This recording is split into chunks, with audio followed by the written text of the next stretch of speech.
काली मां, पंजाब की मिट्टी में दबी दहशत। पंजाब के दोआबा क्षेत्र में सतलुज के किनारे बसा था एक छोटा सा गांव, बख्शीपुर। दिन में यह गांव गेहूं की सुनहरी बालियों, ट्रैक्टरों की गड़गड़ाहट और गुरुद्वारे से उठती अरदास की मधुर ध्वनि से जीवित लगता था। लेकिन रात ढलते ही बख्शीपुर की सांसें रुक जातीं। लोग अपने दरवाजों पर लोहे की कील ठोकते, बच्चों को घर से बाहर न निकलने की कड़ी हिदायत देते और बूढ़े गुरुमुखी में कोई पुरानी मनौती बुदबुदाते। गांव में डर का नाम था माई गुरदीप कौर। कभी गुरदीप कौर इसी गांव की सबसे दयालु बूढ़ी औरत थी।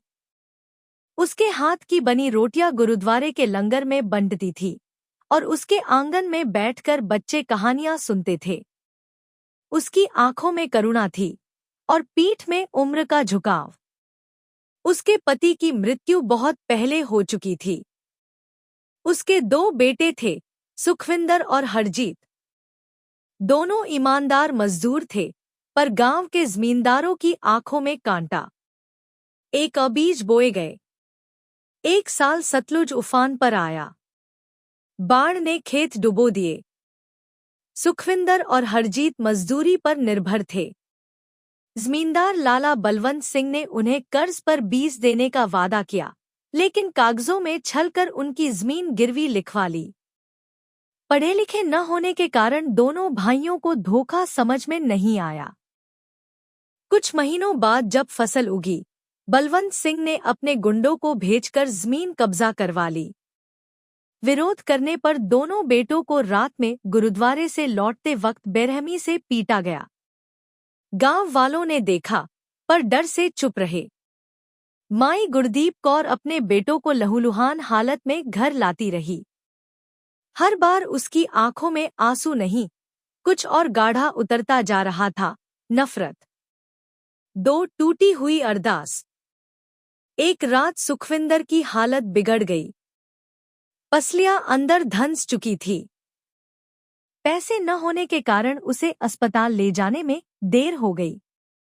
सूरज उगने से पहले ही उसकी सांसें थम गईं। गुरुद्वारे में अरदास हुई। माई गुरदीप कौर आखिरी कतार में बैठी रही। उसकी आंखों में आंसू नहीं थे, जैसे किसी ने भीतर से सब कुछ सुखा दिया हो। कुछ दिन बाद हरजीत को खेतों के पास मृत पाया गया। उसकी गर्दन पर रस्सी के निशान थे। पुलिस ने इसे आत्महत्या बताया। गांव वाले जानते थे, यह आत्महत्या नहीं थी, यह चेतावनी थी। उस रात माई गुरदीप कौर अपने घर से निकली। किसी ने देखा कि वह सतलुज के पुराने घाट की ओर जा रही थी, जहां कभी काली मिट्टी में दबी एक पुरानी मजार थी, जिसे लोग काली माता की छाया कहते थे। वहां जाने से लोग डरते थे। कहते थे, वहां मरे हुए दिलों की आवाजें गूंजती हैं। 3 सौदा। उस रात तेज आंधी चली। गांव के बाहर के खेतों से चीख जैसी आवाज आई। कुछ लोगों ने कुत्तों को एक साथ रोते सुना। अगले दिन माई गुरदीप कौर लौटी, लेकिन वह वही नहीं थी। उसकी चाल में अब लंगड़ापन नहीं था। उसकी आंखों में एक अजीब सी चमक थी। वह किसी से बात नहीं करती, बस रात होते ही घर से निकल जाती। पहला शिकार बलवंत सिंह का एक गुंडा था। उसे खेतों में उल्टा लटका मिला। उसके मुंह में काली मिट्टी भरी हुई थी, जैसे किसी ने जबरदस्ती धरती खिलाई हो। उसके नाखून उखड़े हुए थे। कुछ ही दिनों में बलवंत सिंह के 4 आदमी गायब हो गए। कुएं में एक लाश मिली, दूसरी सतलुज के किनारे। गांव में फुसफुसाहट फैल गई। माई गुरदीप कौर बदला ले रही है। 4 काली मां का रूप। लोगों ने उसे रात में देखा, सफेद फटी हुई चादर में लिपटी, बाल खुले, पैरों में छाले, पर चाल में अजीब सी फुर्ती। उसकी परछाई कभी जमीन पर पड़ती ही नहीं थी। जब वह गुजरती, हवा ठंडी हो जाती। एक रात बलवंत सिंह अपने घर में बंद था। चारों तरफ कुत्ते बांधे गए थे।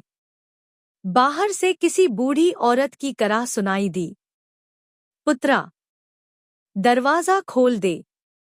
दरवाजा अपने आप चरमराया। भीतर घुसती हवा में सड़ांध की गंध थी। सुबह बलवंत सिंह अपने बिस्तर पर मृत मिला। उसकी आंखें खुली थी, जैसे किसी डरावने सच को देखकर वहीं जम गई हों। उसके सीने पर खून से लिखा था, मां की ममता, 5 गांव की सजा। इसके बाद गांव में कोई अन्याय नहीं हुआ। जमींदारों ने मजदूरों का पैसा लौटाया। जिन घरों से अत्याचार हुआ था, वहां रात में अजीब दस्तकें होने लगी। लोग अपने बच्चों को कसकर पकड़कर सोते। एक दिन गुरुद्वारे के ग्रंथी ने कहा, यह बदला है, पर यह रास्ता नहीं। यह आत्मा अब मां नहीं रही, यह अभिशाप बन चुकी है। गांव वालों ने माई गुरदीप कौर के घर का दरवाजा खोला। भीतर सिर्फ एक पुरानी तस्वीर थी, उसके दोनों बेटों की। चारों ओर काली मिट्टी फैली थी। उसका शरीर कभी नहीं मिला।